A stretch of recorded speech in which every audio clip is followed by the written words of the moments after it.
নমস্কার, আমি অভিষেক। আপনারা দেখছেন টক টু বাংলা।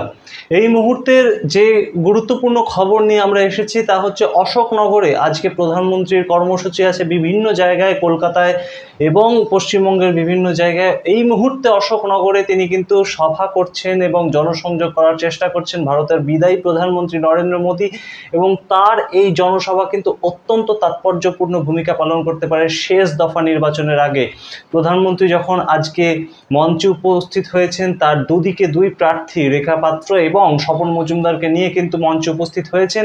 এছাড়াও কি কি বিষয়ের দিকে তার দৃষ্টি আকর্ষণ করবেন তিনি ভোটারদেরকে, সেইটাও কিন্তু অত্যন্ত গুরুত্বপূর্ণ বিষয়। এবং সদ্য ঘটে যাওয়া সন্দেশখালী তার বক্তব্যে কি জায়গা পেতে চলেছে, বা সিএএ নিয়ে যে বিভিন্ন মহলে বিভিন্ন কথাবার্তা তা কি প্রধানমন্ত্রী বক্তব্যে উঠে আসবে, এই সমস্ত দিকে কিন্তু রাজনৈতিক মহল তাকিয়ে আছে। এরপরে বিকেলবেলায় গুরুত্বপূর্ণভাবে কিন্তু তিনি কলকাতায় রোড শো করতে চলেছেন, শ্যামবাজার পাঁচমাথার মোড় থেকে সিমলা স্ট্রিট স্বামী বিবেকানন্দর বাড়ি পর্যন্ত। এবং উত্তর কলকাতার প্রার্থী তাপস রায়, বিজেপি প্রার্থী তাপস রায় এবং দমদমের বিজেপি প্রার্থীর সমর্থনে কিন্তু তার আজকের এই রোড শো। অন্যদিকে আমরা তাকালেই দেখতে পাবো আজ কিন্তু তৃণমূলের তরফেও বেশ কিছুটা কোমর বেঁধে নামা এবং কোমর বেঁধে তাদের কর্মসূচি বিভিন্ন জায়গায় রয়েছে। তৃণমূল সুপ্রিমো এই মুহূর্তে দুপুরবেলা কিন্তু তার রোড শো করছেন বিরাটিতে। এর পরবর্তীতে তার যে কর্মসূচি তিনি রেখেছেন, দলের তরফ থেকে রাখা হয়েছে,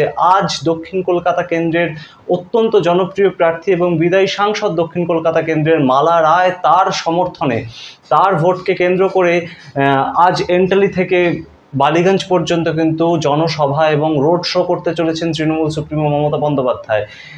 তো এই যে দুই যুযুধান দলের, দুই যুযুধান শিবিরের যে আজ ভোটের আগে কোমর বেঁধে তাদের লড়াই করার মানসিকতা কিন্তু অত্যন্ত গুরুত্বপূর্ণ প্রভাব ফেলতে পারে শেষ দফা নির্বাচনে।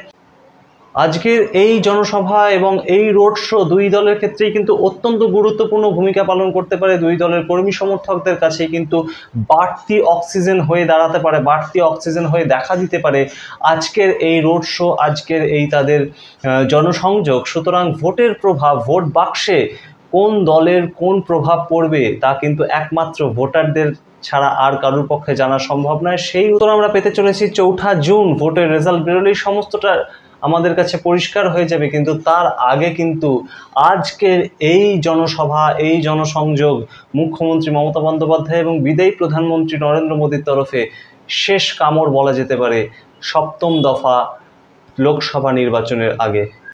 আপনারা দেখতে থাকুন টক টু বাংলা, খবরে থাকুন সব সময়। নমস্কার।